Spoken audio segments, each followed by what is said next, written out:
You're now listening to Sound Talent Media. Check out more shows at soundtalentmedia.com. Hey, what's up, everyone? I'm Matt Migaki, the vocalist of Cryptopsy and the host of the Vox and Hops Metal Podcast, where I sit down with fellow metal musicians. We talk all about their lives and music while sharing killer craft beers. If you've ever wanted to sneak backstage and share a beer with one of your favorite musicians, well, Vox and Hops is the podcast for you. This week on the podcast, I dropped a killer episode with Johannes Ekström of Avatar. There is this episode and over 440 other ones to help you enjoy life, metal, and craft beer. So what are you waiting for? It's time to become a Vox and Hops head. Cheers! This episode of the podcast is brought to you by the Alexander Pedals Defender. That's right, you may have seen it here recently. It's a digital dirt pedal. Overdrive, fuzz, distortion sounds, and all kinds of functionality that I would be doing a disservice to try to condense it into some weird podcast description. But it can do a lot. It's part of their Neo series, so if you're familiar with that, you know that there's a lot of functionality built into that platform. And this one I was having a blast with. No pun intended. Or maybe was there. Who knows? But I would definitely suggest heading over to YouTube, doing a little searching, and pulling up some demos by probably your favorite demo guys have done it. A lot of guys have got a chance to check this thing out, and they'll really do a better job at describing what I'm talking about when I say it is crazy. So yeah, check out the Alexander Pedals Defender and enjoy. Okay, we are here. And there's a little bit of a backstory on this episode. This was recorded a long time ago, and through a combination of software upgrades and my foggy memory and a whole bunch of other weird circumstances, it got buried. It's just sitting there, this juicy nugget, just waiting to come to the surface. And I was doing some cleaning up of some files on the computer, and then compared with past episodes and went, hey, that episode never came out. And I feel like a jerk because this episode features the wonderful Andy Kim from longtime Tone Mob sponsors Sinasoid Cables. So this is sort of a sponsorship spot right now. Also an explanation about why this should have came out like 3 months ago or 4 months ago, and it didn't. But at least it's now seen the light of day. And also, you should go to Sinasoid.com and check out all their fine offerings because, well, you're about to hear why. Andy's a wonderful guy. He helps make this podcast actually a thing that exists instead of something that doesn't exist. It's just made up in your brain. Whoa. But yeah, go check out Sinasoid.com and enjoy this episode with Andy Kim.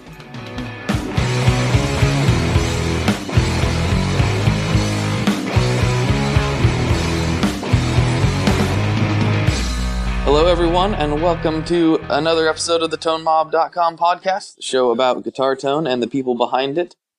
I'm your host, Blake Weiland, and with me today I have none other than longtime Tone Mob supporter, Andy Kim of Sinasoid Cables. How's it going, man? It's going very well. Hello, everybody. You're on a ferry right now, right? Oh, I'm good. Good. I'm trying to like get my bearings because I'm not a morning person, although I generally have to record in the morning these days. Yeah. And it's man, this is late. What is it, like 9 o'clock? Yeah, well you've been awake since what, 2? I mean that's how you roll, right? Yeah, no, today it was about 4:30, so it was a late start. Oh jeez. I don't know. Yeah. What time do you go to bed? I'm usually in bed by about midnight to 1. If I get about 3.5 to 4 hours of sleep, I'm good for the day. It eventually catches up a little bit towards the end of the week where I start to feel tired, but yeah, about. And then 4 you got to hours sleep for like. good. Then you got to sleep for like 6 hours to recover. I know it sounds funny, but yeah, that's absolutely it. So yeah, on the weekends, I try and get about 6 hours in, and then I'm good. Yeah. Yeah, I'm pretty sure. Oh, go ahead. You're sure you're good? Oh, no, I Oh, was go ahead. just going to say, yeah, I'm pretty sure it's taking like years or decades off my life living like this, but oh well, you know. You're like that. You're like that old Waylon Jennings song. Yeah, exactly, right. Ain't living long like this, here, my baby. Yeah. But for all those who are wondering if I don't know how much of this is picking up in the background or not, but you're on a ferry right now, right? I am. I am on a ferry heading over to Bainbridge Island from Seattle and going to go help a buddy of mine who owns a big coffee roaster over there. He needs some help on the electrical. So, yeah, just going to head Sweet. over and do some pro bono work and hopefully get some free coffee out of it. There you go. I mean, Yeah. that's never a bad deal. How No, many not at coffee all. roasters are in Seattle? Seems like there's just so many. Dude, the coffee roasters out here are like, well, I don't know if it's quite that, but I'd say it's almost similar to the breweries of Portland. Okay. There are coffee roasters everywhere. I mean, every street corner. It's at least a coffee shop, but then behind that, there are all these little micro roasteries. And so it's really cool. It's, obviously if you're a coffee person, Seattle is a great place to be for that.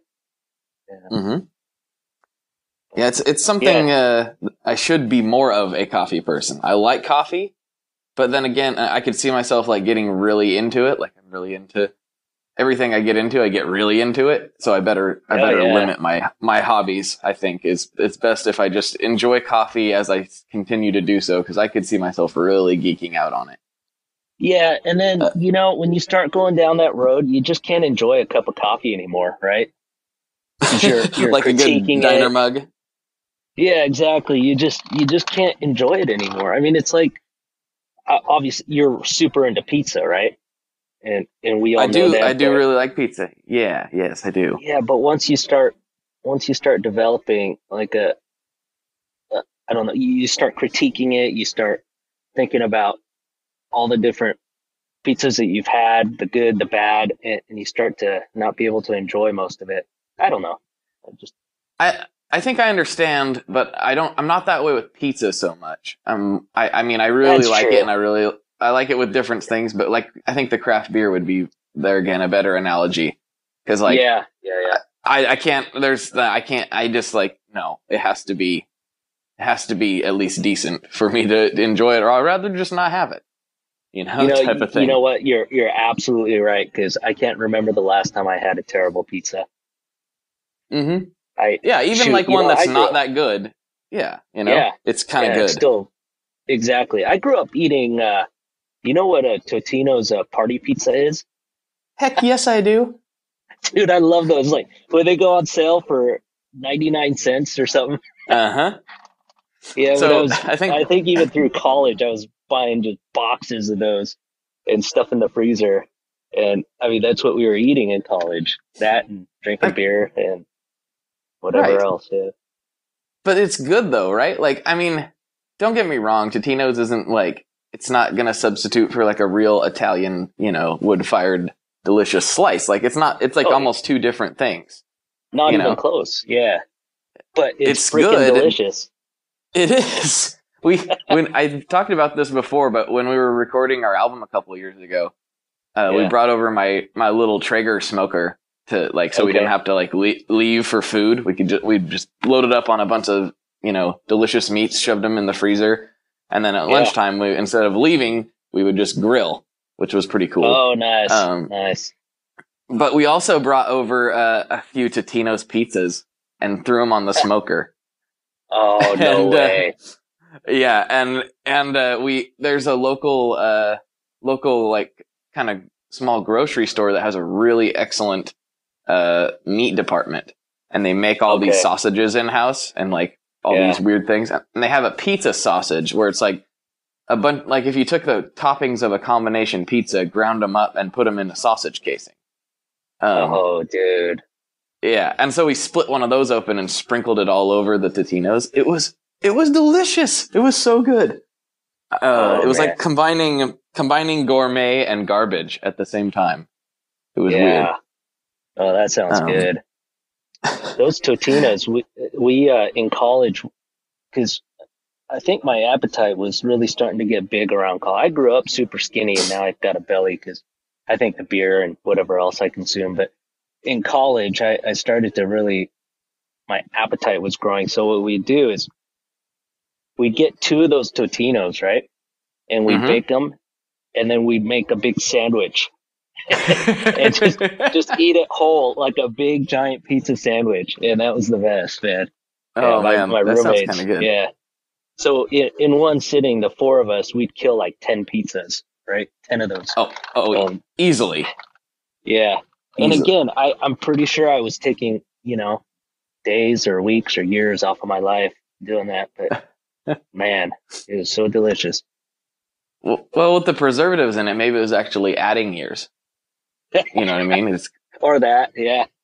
Yeah, you got to maintain your college good looks for extra years because of the preservatives in the pizza. Yeah. I like that about you, Blake. You're always seeing the bright side of things. I try to. I actually tend to be a pessimist, but I don't like to project it as much as I used to. Because I figure, if I'm always on the negative, I'll never be disappointed.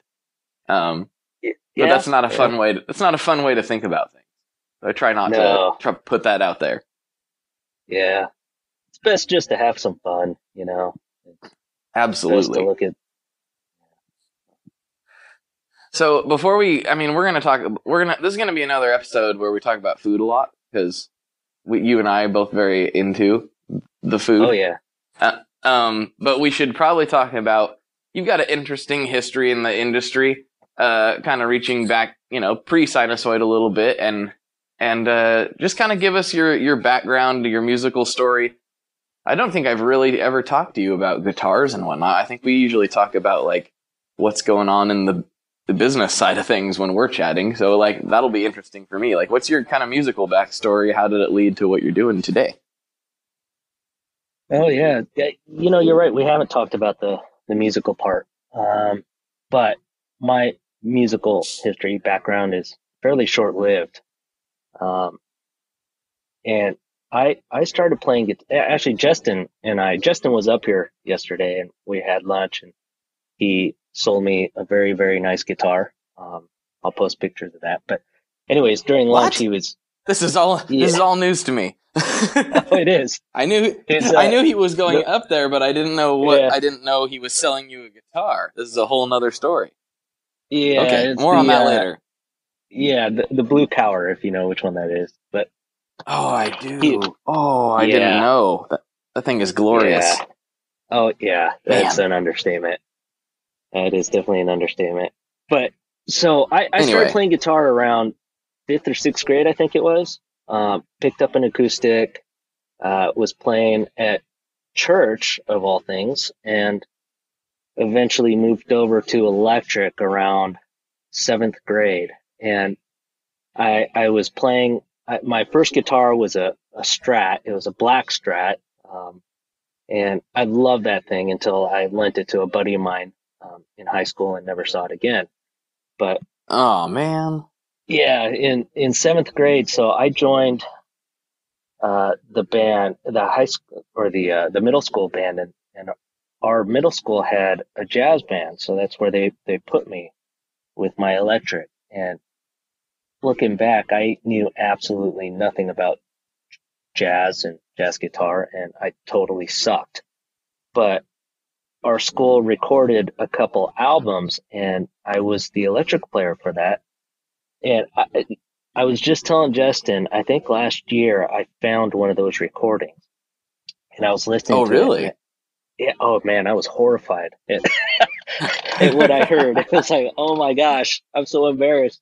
Even at 7th grade, I shouldn't have been playing that bad, but oh no, it was terrible. I mean, and I hope to God that all other copies have been burned and no longer exist. But yeah, so that's kind of where that's where I started on electric, and I played all through high school and a little through college. But after college, I started developing some issues with carpal tunnel, and my hands go numb, and They just don't move like they used to. So about 10 years ago, I ended up just selling off all my gear that I had. Um, I think I was left with a tuner, one of those old tuners with the analog um, Oh yeah. display on it. Yeah. And I think Hmm. that's like the one piece that I kept only because I couldn't sell it. Nobody would buy it. So I Right. got rid of all my gear, and it was at NAM last year that it was at the New Neighbor booth. Um, I had just, and I think you were there for that. We had that beer for lunch thing at Gear Slum, and Hmm. or for the Gear Slum, and um, so I was a little No, we went down to intoxicated. the. Yeah, yeah, all of the drunkards went downstairs to Oh, the those Gear pedal and Slum guitar area. guys. And I walked over to the New Neighbor booth, and I would never have done it if I hadn't been drinking beforehand. But I walked up and I grabbed one of Kevin Equitz's guitars that he had there, Hmm. and I just sat down and started noodling and playing with it. Definitely, I mean, I could barely play, um, but I kind of caught the bug again, and I was sitting there playing, and I thought to myself, boy, I got to get back into this, and I gotta really relearn everything and get myself up to speed and going again. So um, it was at that point where I didn't even know what an Equitz was, to be frank. I saw Right. Kevin on the boards before, and so I knew the name, but I really didn't know too much about him or his guitars. And They're super and nice. Super, oh, super dude, they nice. are. Yeah, absolutely. But it was on that guitar that I kind of had that moment where it's okay. I got to do this again. I got to pick this up. I've caught the bug, and I've missed out all these years. So I Well, decided. Oh, I go. have a weird thought that just I probably wouldn't have thought of if it wasn't for an interview I did last week. Okay. That'll actually be coming out tomorrow as we record Hmm. this. But I did an interview with Rick at Carmine Street Guitars in New York City, and he was Okay. talking about big necks. He makes Yeah. generally bigger necks, which I like Hmm. most of the time. And Yeah. I remember the Equitz guitars that were at that booth, and they had necks that I really liked. They weren't huge, but they were bigger. Um, Yeah. Well, the and neck I profile wonder was if that really might, nice.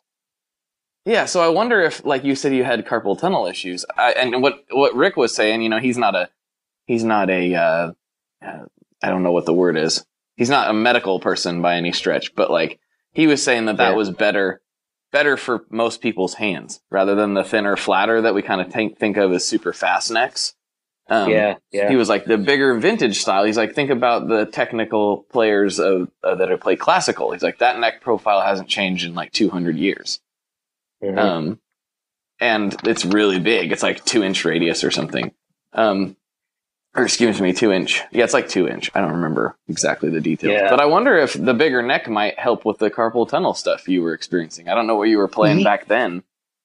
Yeah. I don't know because this Arcturus that, and I'm just gonna say Justin's Arcturus because Arcturus, Mm-hmm. but that one has a slightly thicker neck as well. And when I was Yes. messing around with it last night, kind of getting to know it, it felt really, really comfortable.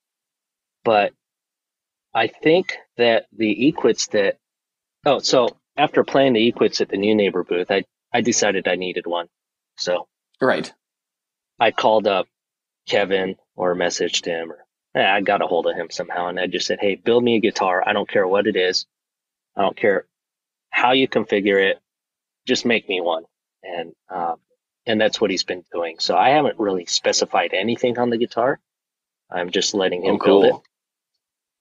And I think when I was with Kevin at Cowerfest this past summer, we were talking about the neck profiles, and I might have told him that I wanted kind of a thinner neck profile on the one that he was building me based on what I was playing with at Cowerfest. So I don't know. I don't know if the thicker neck helps or if it was just something magical about the equits that I thought was amazing.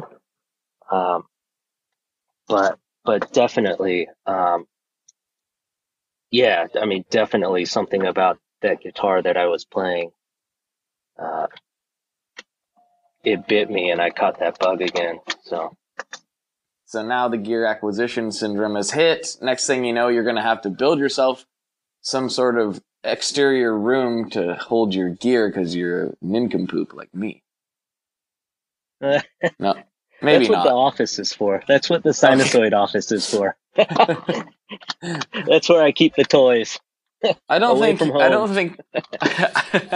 I don't think any of those guys will be offended about that. That seems like a work perk. Yeah, no, it's. I think that having gear there is important for just for everybody. It allows them to screw around when they want to and kind of get exposed to everybody else's stuff. So, Yeah. it adds to the general look and feel of the space too. So that's always a good thing.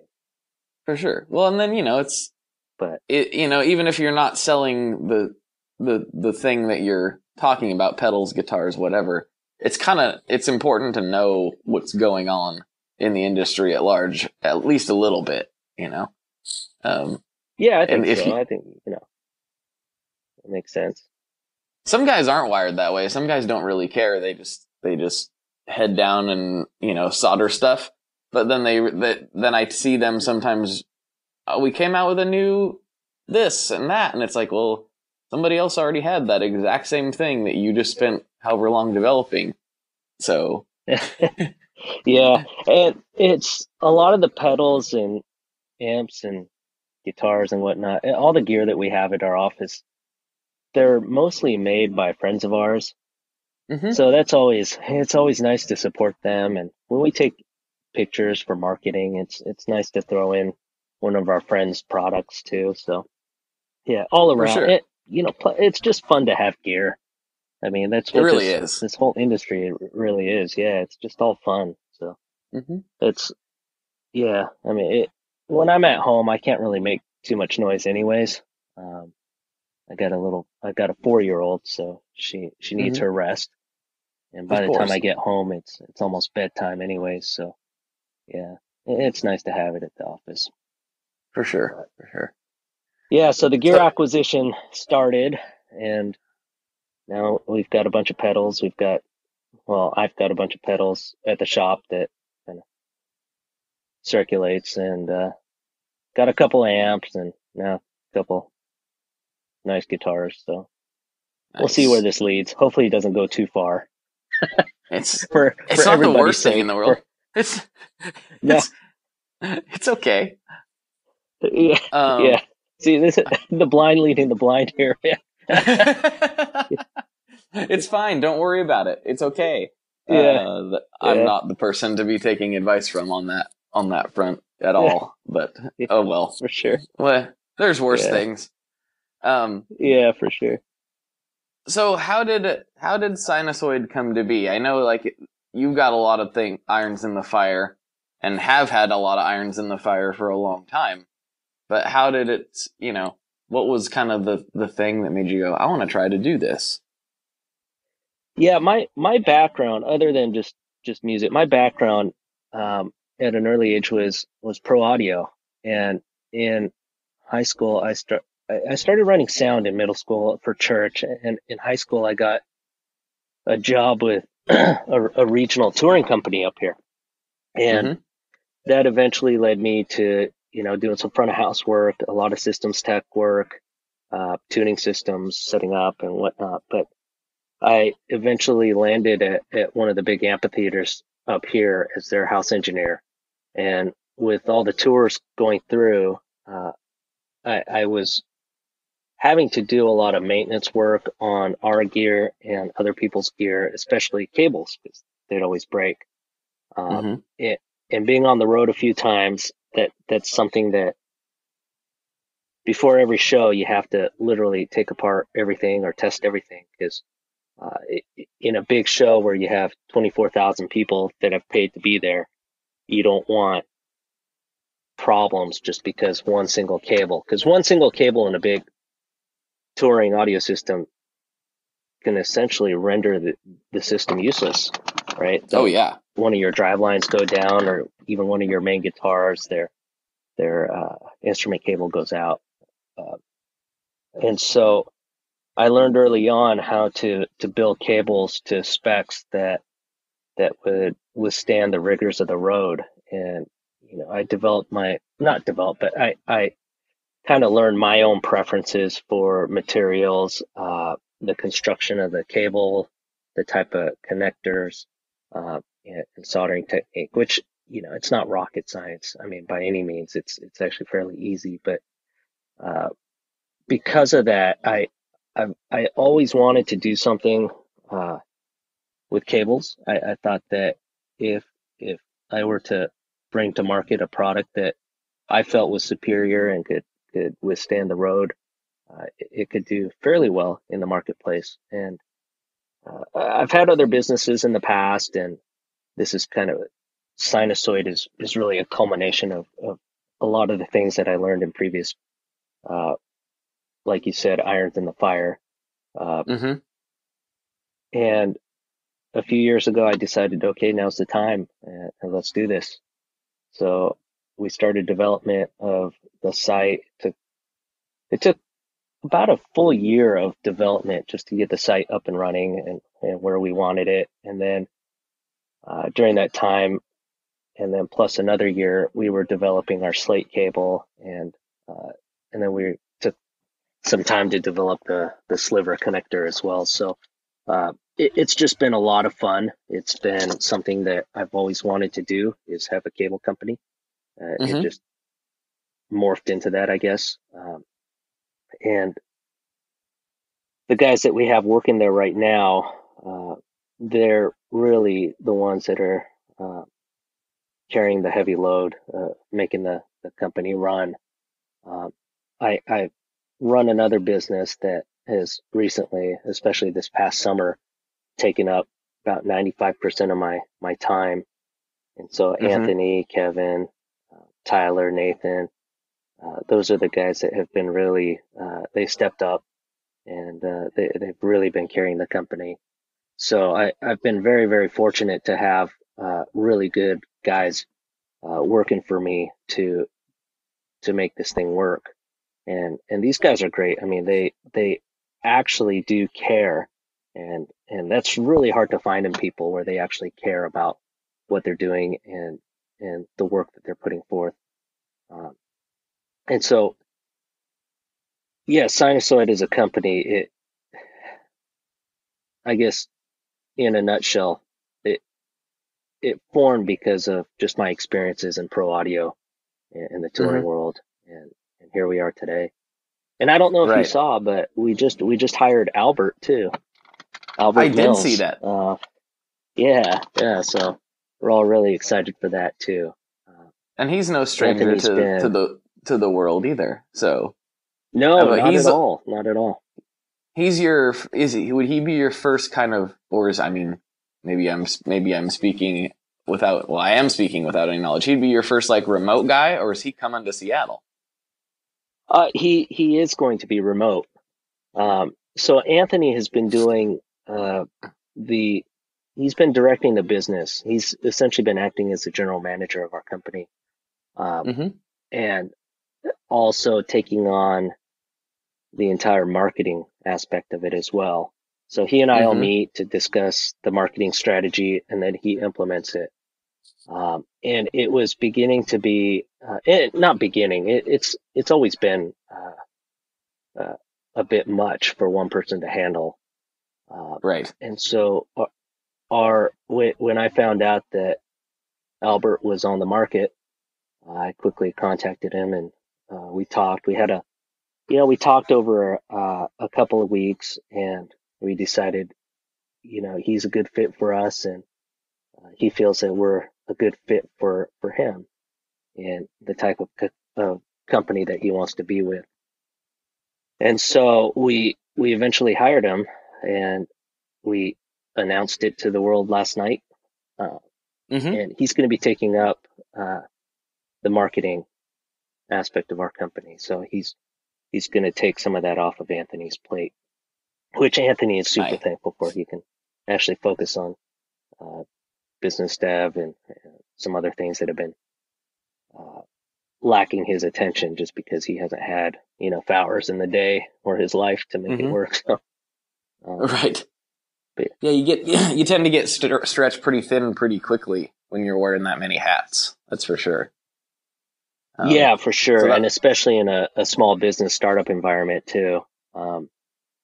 It tends to get everybody gets overworked and overstressed. So Albert is a very, very welcome addition to the family here. And yeah, that's great. You guys have been. Oh, go ahead.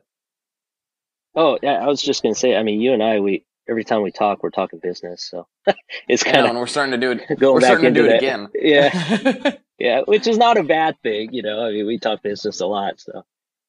I know, like every time Brian and I record, when we record Chasing Tone. For those who don't know, I never know. This is a struggle with podcasting that I know there's like the core listeners who listen to every episode, and that's great and amazing. Yeah. But then there's guys that like, I know there's people that like, this is their first time listening. And so it's like, I never know how much to explain. Should I explain who Justin is? Like, he's one of my best friends. I say that every time I bring him up. Should I say that every time I bring it up? Because it probably annoys some people that already know who Justin is, and like, do I explain when I'm talking about recording with Brian? I'm talking generally about the Chasing Tone podcast, which is a different one that I explain all. I never know how in depth to go with referring to people who are not on the mic. It's kind of a weird thing. Well, so hopefully I'm not annoying anyone by these explanations. No, but the good thing is if they are a regular listener, they're not going anywhere. So you annoy them. Oh well. Right. Oh no. And Jamie Davis unsubscribed from the podcast today. He just unsubscribed right now. Oh, Jamie. Yeah. He's our sponsored troll in the world. Which I don't know if I've seen that before. That's been like admitted. Like there's Shills and then there's Jamie Davis, which is kind of a different thing altogether. Yeah. Yeah, man. He's hilarious. I reached out to him early on. I was like, "Hey, do you want to be my sponsored troll out there?" And he was super excited. So, of course, he's like, "I've been doing it for free for all these years. Why not do it?"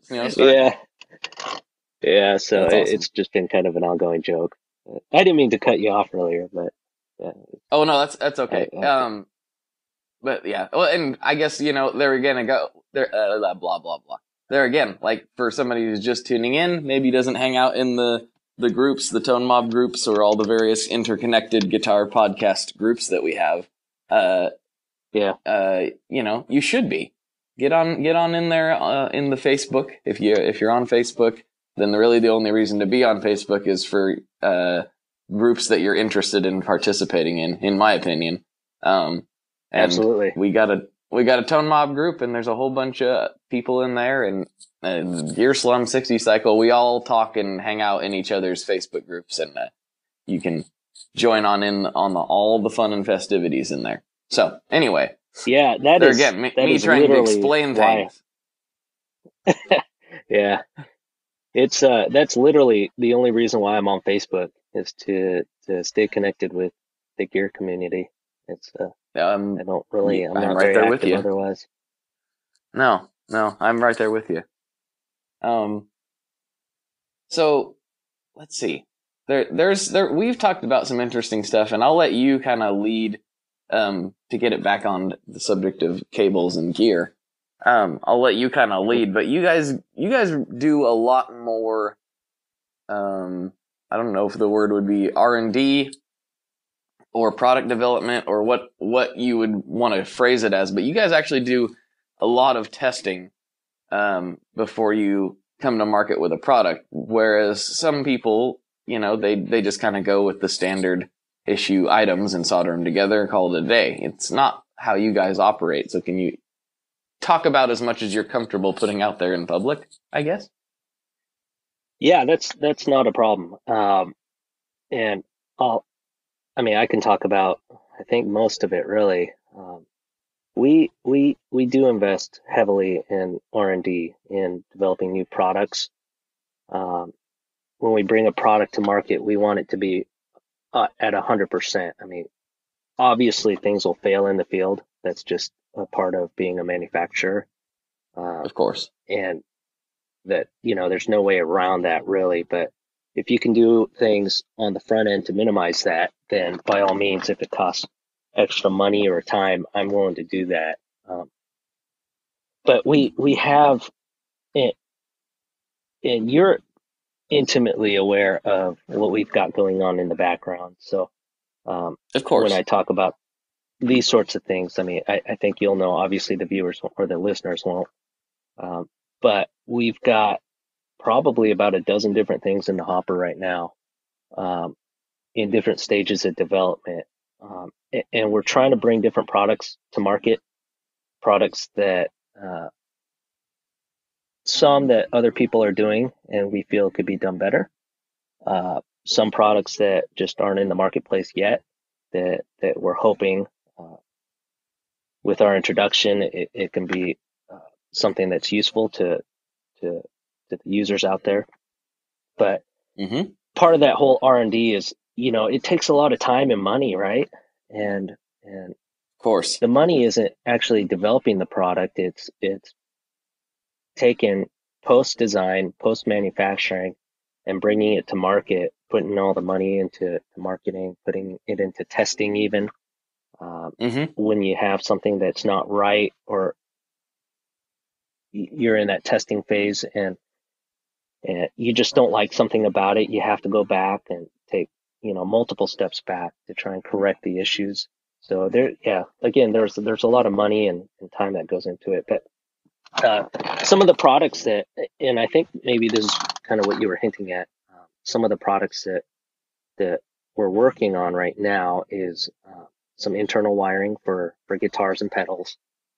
We have some of our prototypes out in the field. And obviously, I mean, wire is not something to get super excited about.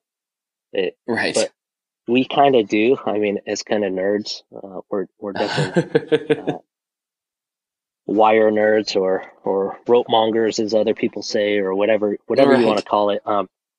But I mean, we do get excited about wire and connectors, and the wire that's what that you we're want in a cable company. You want nerds who are excited about wire and connectors making your cables. That's exactly what you need. Yeah. And food and beer, you can't skip that, and scotch and a few other things. But right. The wire that we're bringing to market, we feel it's a superior wire, and the way that we developed it's developed for people who build pedals and who build guitars. So the wiring that they used internally, and some of the things about the wire is everything is pre-tinned, so there's no exposed copper. Once you bend it, it kind of holds its shape. The jacket material is chemical resistant. It's resistant to abrasions. There are a whole host of things that we feel are great about it. There's also a few drawbacks that, and so those are the things that we're still trying to work out right now.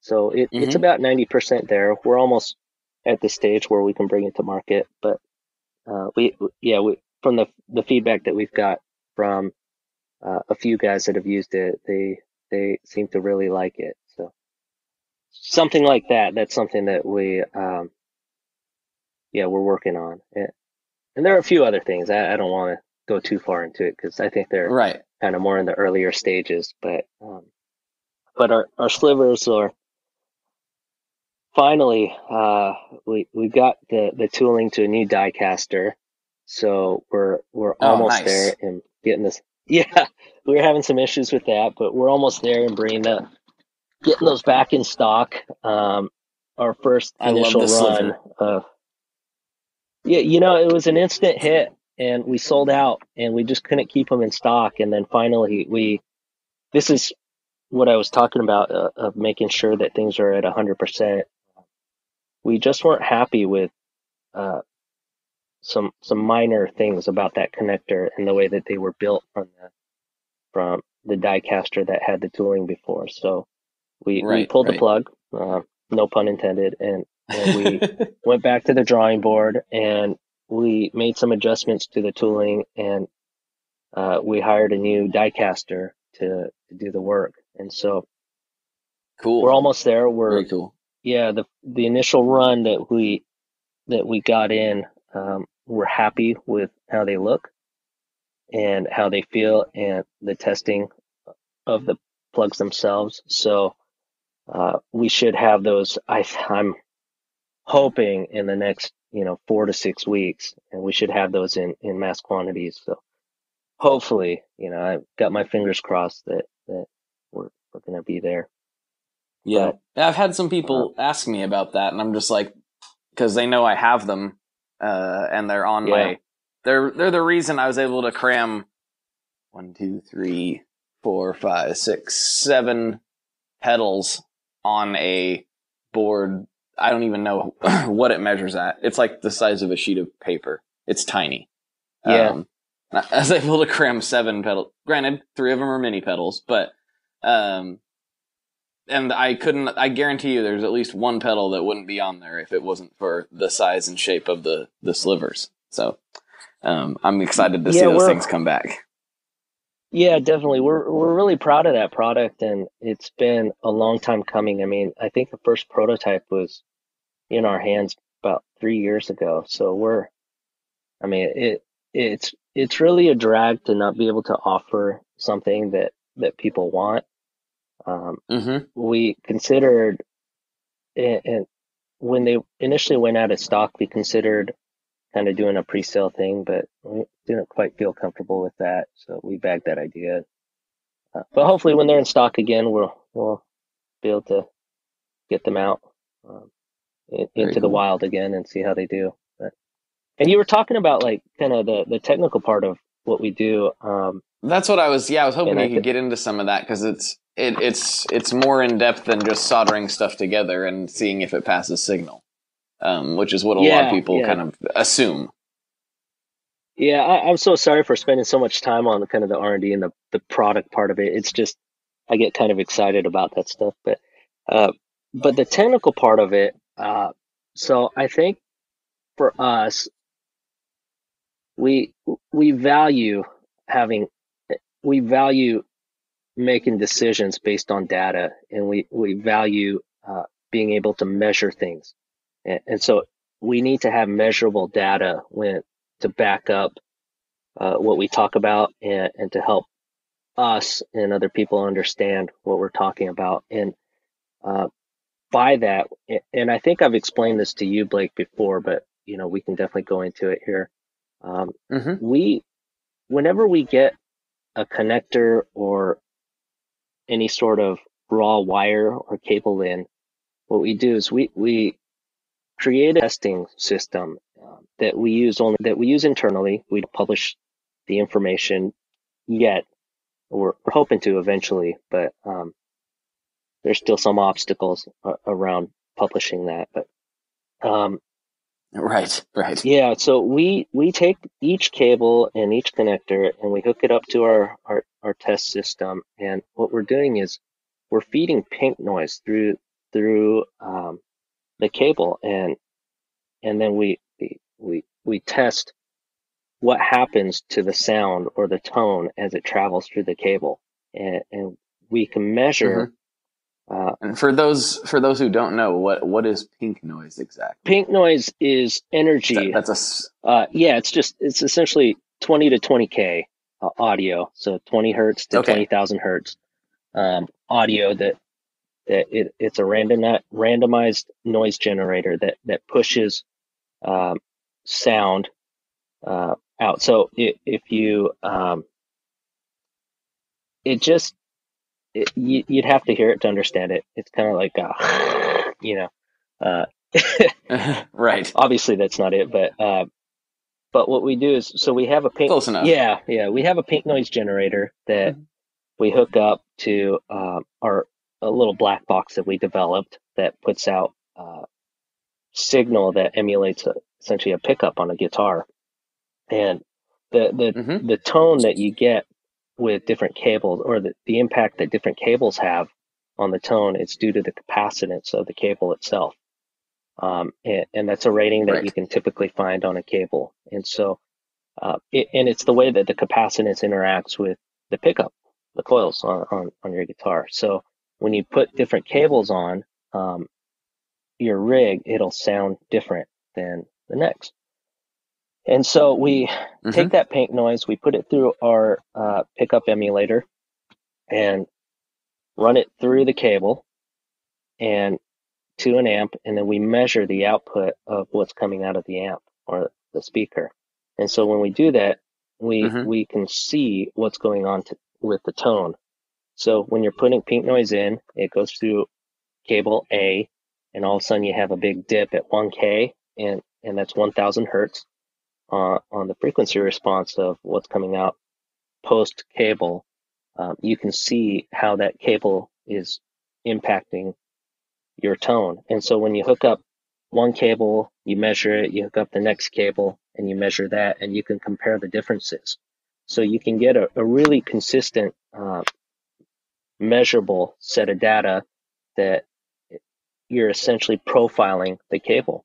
So we know that, for instance, a Gotham cable will sound a certain way where it has slightly elevated mids as compared to others. It'll also have slightly elevated high frequency response as compared to kind of the more inexpensive brands or the lesser known brands. And we know this because we've tested it. And it's not just listening to it, because when you listen to something, it can be highly subjective from listener to listener. But we've actually measured it. Of course. Yeah. And our measurements, obviously we don't just use one cable. We take different sections of cables from different spools of the same brand just to make sure that we're getting consistent data. And so when we measure it and we have the data in hand and have essentially a tone profile for the cable that we're trying to sell, we know that when we talk about it, we can back it up with data. And so I know that's right, rather than some mystical, guru speak. It's like, here's the numbers. Yeah, exactly. We don't just say, hey, this one is brighter just because we think it is, or because when we hooked it up with a guitar, it sounded brighter, right?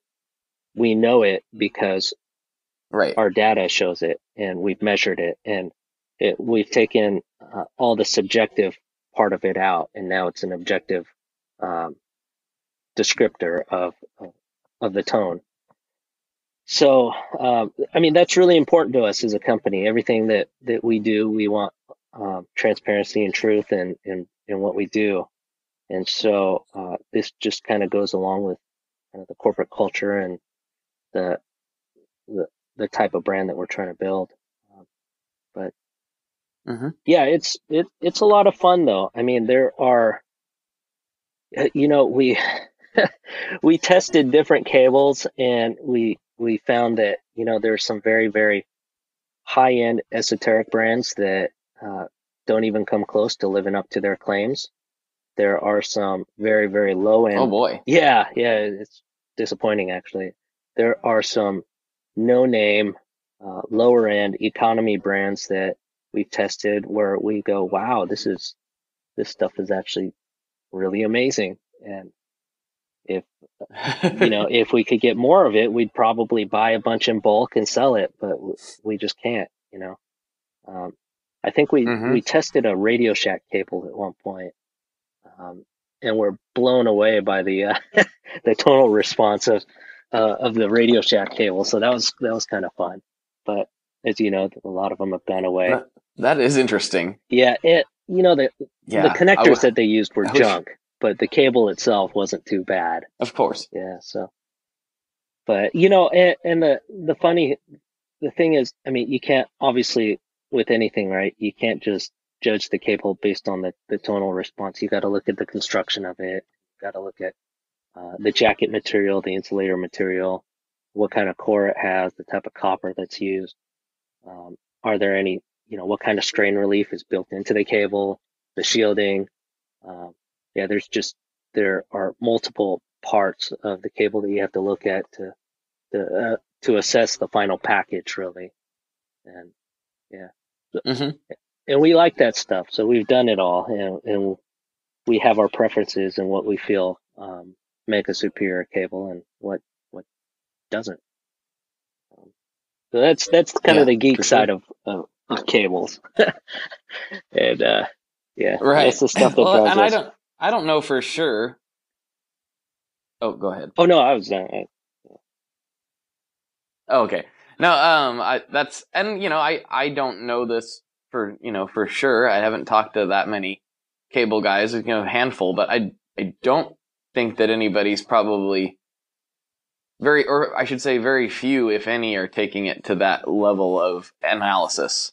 I'm sure Monster Cable has done a ton of research into their stuff, but they're a pretty big outfit, right? I don't think any smaller guys are probably going to that level. I don't know of any. I should say that. Yeah, I'm not aware of any. So that's And I don't want to say that nobody else is because I'm not sure and I don't know, but the guys that I've talked to, they tend to not go even, yeah, they don't go in depth like this. Um, but it's a lot of it is driven by my love for physics. And, um, so I don't know. It excites us. It's something that we love doing. I mean, these aren't just products that we want to bring to market to make money. Because obviously, I mean, we need to make money, but these are things that we actually genuinely get excited about as a group and as a company. Um, so yeah, that's. I think you would have to. I mean, it would be really difficult to.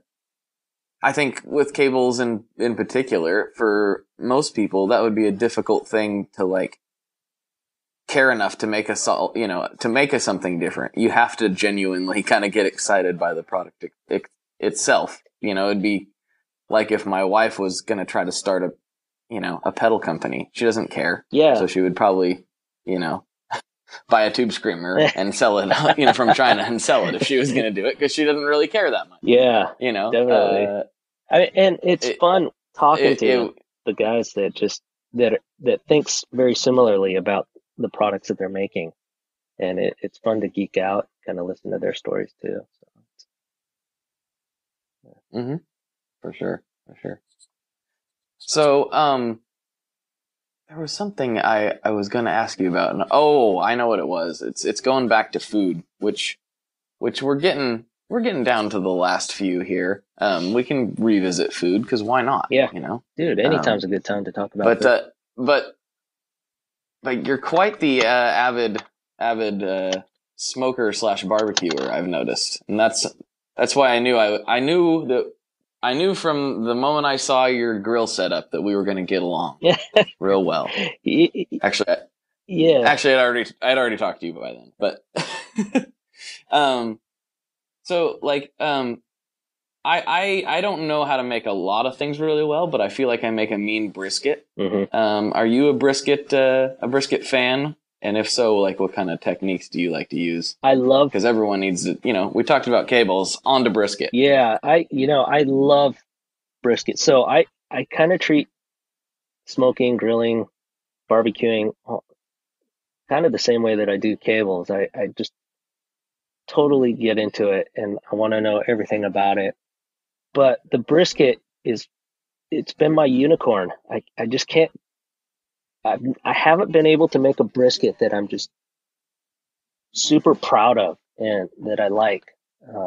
I've ruined so many briskets along the way, and I just I've almost given up on it. I just feel bad ruining a nice piece of meat. I'd rather give it to somebody who can do it well. And I hate to admit it. It's a gamble, right? It is. It totally is. But man, when you have good brisket with a nice fat cap on it that's just caramelized and oh man, has just a really just a thin but super crunchy and flavorful crust on the fat cap. Oh man, there's nothing like it. Oh man. But Oh, my mouth's watering right now. yeah, but I just can't get there. It's again, it's my unicorn that I just can't I can't get, and it's so frustrating. It's to the point where I just yeah, I've almost given up, man. I need your help. I mean, it's funny because it's like the one thing I feel good at in life in general. Yeah. I don't know if I'm good at it. It's just that like I found a system. Well, rather, my mom found a system that worked really well, and I just kind of replicated it and did a few tweaks. Yeah. But you know, it's an all day thing, like longer than all day thing. Like, you know, I'll either start it, you know, I'll usually start it super early in the morning. Depends on how big the brisket is. But I get it kind of coated with a nice dry rub. There's a couple different ones that I like to use, that'll make. Yeah. But like for real bare bones, like keeping it super basic and making it as easy on yourself as possible. That Costco Montreal seasoning is surprisingly good. It's not like amazing, but it works pretty well, especially in conjunction with everything else. And that has like the big. So if you're looking for, oh, sorry, go ahead. Oh no, yeah, it's a big container. Yeah, and it has a giant like rock salt, and it has cayenne and paprika and all that stuff in there, right? Exactly. Yeah, and you can tweak. You know, you could definitely come up with something better. I'm not saying it's the best, but for simplifying the process as much as possible, that stuff works pretty well. It's a little bit too much salt for me. For what I would normally prefer. Yeah, but you can balance it out with some other things. So, with brisket, I like to get the dry rub on there. Let it stand to room temperature. Basically, you know, keep it in the fridge, but let it stand to room temperature. And then, I get the smoker going, to about, you know, 220, you know, between 240 and 225, somewhere in there. It's not, you know, some grill guys are just probably listening to this and going, "You don't know what you're talking about, kid." Like, you're an idiot. But everyone's very opinionated about their grilling. Yeah. And then I put it on there, and I actually inject the heck out of it with beer. Oh, all right. Any particular? Yeah. Usually I'll use for cost effectiveness and tastiness. I'll usually go with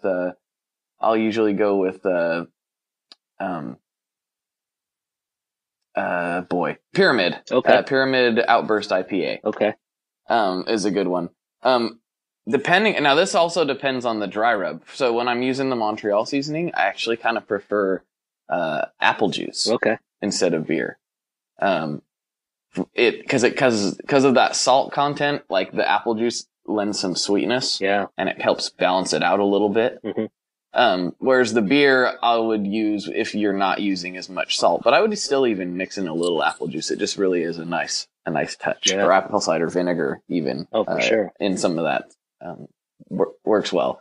So it kind of depends on what I'm shooting for, but it's usually a combination of one of those three things that it gets injected with over the course of the whole smoke. I see. So like to keep it moist. Yeah. So let it smoke like that for a while until the internal temp gets up a little bit. And then at some point after probably, 6 hours or so, it'll be to a point where I'll wrap it in foil. And that is not that at that point you could take it off the smoker and like finish it in your oven if you want, because the smoke's not really doing anything when the foil's covering it. It's just getting it to temp, but usually I'm feeling lazy, so I'll just use the smoker and just turn it up a little bit. Once it gets up to internal temp, I have to look at my notes to remember exactly what that is, but I can text it to you later. Yeah. I'll take it off, double wrap it in foil again, I double wrap it already, but I'll wrap it in a towel and stick it in a cooler. Oh, okay. And it will actually continue to rise. Yeah, it'll continue to rise in temperature. Yeah. You probably know all this stuff. I'm just giving out general grill advice on the guitar show. Yeah, no, it's always good advice, man. And then to get what that speeds things along. Yeah. But the problem is, it causes the moisture to kind of build up in there, and you don't get that nice bark. Yeah. So before it's all totally done, I'll crank up the smoker to like max, okay, 400 plus, and then take it out of the foil and set it on there for a little bit, so it re-crisps up that bark. Yeah. So and then when you cut into it, you have this super moist, super delicious, like beer-soaked meat. Nice. But on the outside, it's crunchy. Okay. It's crunchy and delicious. So there's the gist. Wow. That's how I do it. I'm not an expert, but it's the one piece of meat that I get done. I'm like, you done good, son. You done good. Yeah. So my problem has always been, I concentrate on different things, right? So if I'm really working hard to get the bark just perfect, then something else suffers. I tend to get a little bit drier meat, and if I'm trying to get nice moist meat, then the bark is not right. Or if I'm trying to get the fat cap to where it's just super juicy and falling apart, but has that nice crust on it, then some other part is, I just can't get it all to line up together, and that's been my issue. And I don't know if do you inject throughout the cook? I don't, and I don't. It's just kind of always been a rule of mine where I don't like to puncture the meat at all when I'm cooking red meat, and maybe I need to stray away from that and actually try it. I think if you like you say, you focus on one thing at a time. If you focus on making crispy, delicious bark with like the right fat cap and everything, yeah, and just don't worry about don't worry about it, but whatever you do to focus on getting that, focus on that, and then just like every couple hours, just inject a little bit of moisture into it. Yeah, probably your safest bet would be like apple juice or apple cider vinegar, as far as a kind of a neutral balancing thing. Yeah. I think you'll find you get what you're looking for, because that's what keeps it. The only reason I do that, I do that for flavor, but I also do it to keep the meat from drying. Yeah, for sure. And I've never had I've yet to make one that was dry. Okay. I've had some that were a little too wet. Yeah. But I'd rather that than dry. Man, I'm gonna have to try it. I'm gonna have to take a day off this week and try it.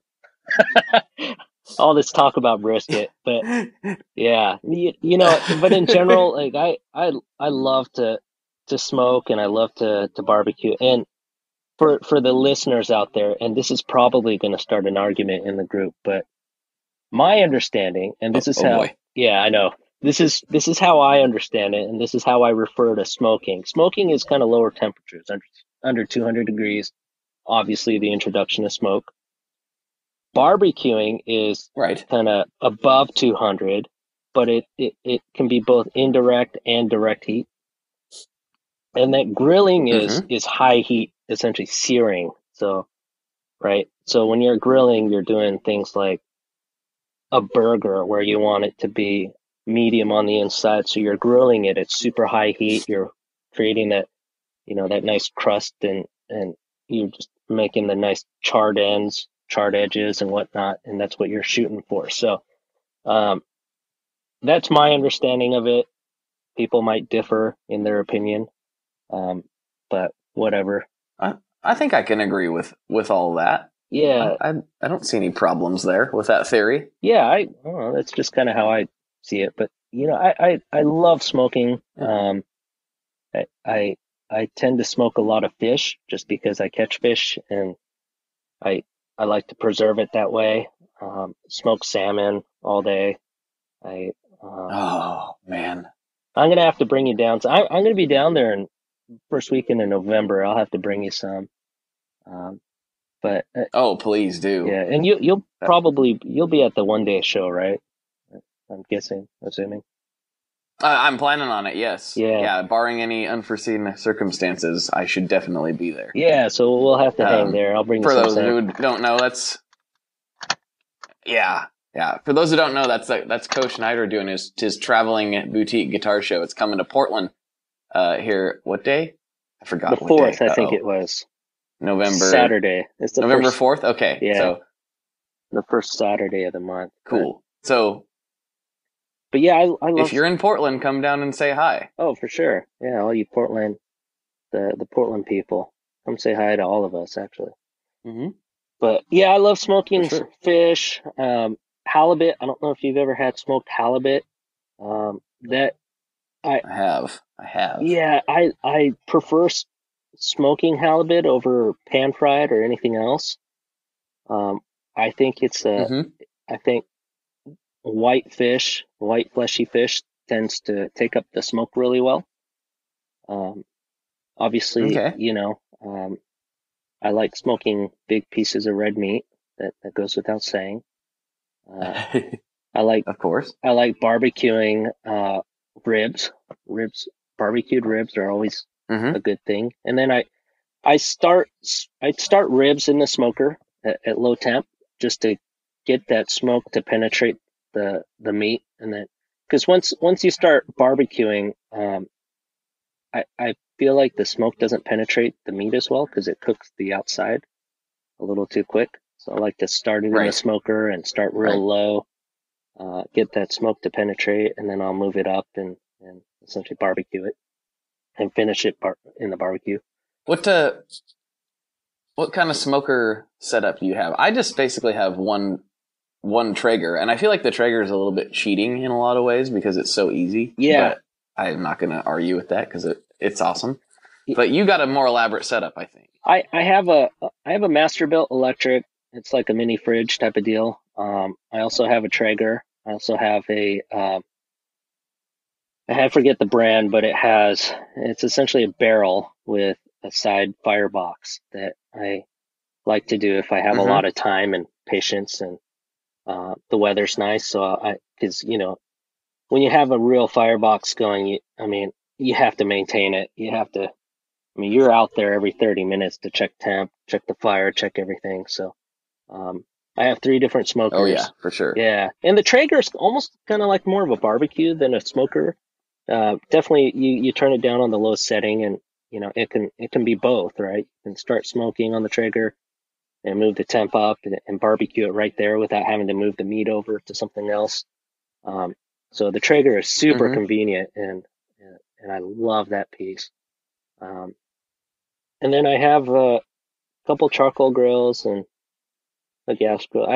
I've got way too much. It's stupid how much I have, but No, it's not. I know. No, it isn't. It is. It's absolutely perfectly reasonable. It is, but it isn't, kind of thing. But I love it. I wouldn't get rid of any of it. I find way too much enjoyment from it. Yeah.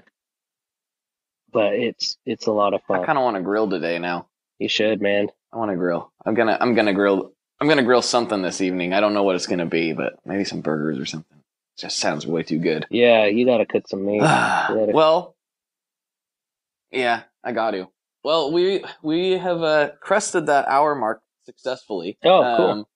I think we've successfully talked about food more so than gear, which I think was the same thing for the last episode I did with Christian from Adventure. We talked about food a lot on that. We're slanting more and more food based. I'm wondering if I should just change the whole concept to food based podcasts.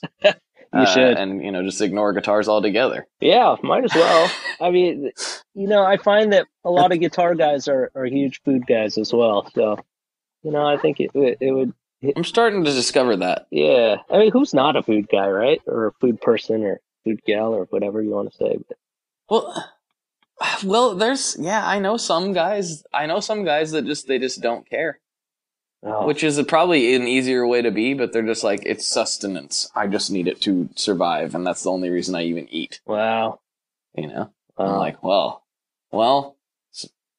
good on you, pal. Yeah. I don't know what else. I can't help you. I can't be of assistance to you in any way, shape, or form. Nor can we be friends. Yeah. And Look, in fact, I don't think we should be speaking right now. Yeah. These people. What's wrong with them? Anyway, I don't know. I don't want to talk about him anymore. Yeah. I'm not going to give him the time of day. Yeah. Well, it was great talking to you. We kind of talked about pizza in the beginning, but if you could, real quick, what's your favorite kind of pizza? Because I'd be in trouble if I didn't ask that question. Pineapple and cheese, and that's it. Pineapple. Oh, Dude, no way, you said man. that on purpose. I can't do pineapple, man. No, I'm a pepperoni and jalapeno guy. And if the place that I'm having the pizza at can accommodate, I like to have garlic on there as well. Yeah. Now that sounds like a pie. That sounds good. And that's it. Now I you're like talking it my simple. language. I like it with a little bit of spice and some of that garlic goodness. And I'm set. I don't want. That sounds fantastic. I don't put any other, like Parmesan, or I don't do any of that. Just that. That's all I want. I like it. I knew I liked you, Andy. I knew I liked you. All right, guys. Well, this has been fun. You can find all of Andy's goods at Sinasoid.com. As you guys know, they've been supporting the show for a long time, and so thank you very much for that, good sir. Well, thanks for having me. Appreciate that. It was a lot of fun. And yeah, thanks for coming on. We've been trying to do this for what, like 3 weeks? Yeah. 4 weeks? Yeah. Longer, maybe? Yeah. I don't know. We've talked about it for a while. But... We certainly have. We'll wrap that up for today. So as always, folks, for Andy, this is Blake. Good luck and good tones. One last thing before we totally sign off here. I just want to remind you that if you do any shopping at Stringjoy, that's Stringjoy guitar strings made in Nashville, that will help me out as well. As I've said for years, I'm heavily involved in that company, and I really do think they're making the best products on the market. So if you would like to try custom strings, go to tonemob.com/stringjoy and check them out today. I seriously love what the team down there is doing. I help them out with all kinds of things, and by you supporting them, you are also supporting me as well. And hey, you need some strings, so why not get some custom strings just for your guitar and playing style? Again, the link for that is tonemob.com/stringjoy, and that will take you right to their website, and you can do all your shopping through there, and that will help everyone involved out. So thank you very much. Talk to you next time. We are brought to you by the wonderful folks at Gun Street Wiring Shop. Yes, Gun Street Wiring Shop. I've talked about them before. I used to say based out of Bend, Oregon, but guess what? Sean moved to my neck of the woods. Sean's in Portland. Sean is awesome and has helped me with a bunch of stuff lately. And if you have wiring needs for your guitar, he can help you too. If you want to get weird with it, he can get weird. If you just need to spruce things up a little bit, there's your guy. He takes all the guesswork out of doing your guitar wiring, and he makes it simple, and his customer service is top-notch, and I can't say enough good things about Gun Street as a company. I really respect Sean and what he's all about, and the product is top-notch. I've got 3 different guitars that now have Gun Street harnesses in them, and I could not be happier. So go to gunstreetwiringshop.com and check them out.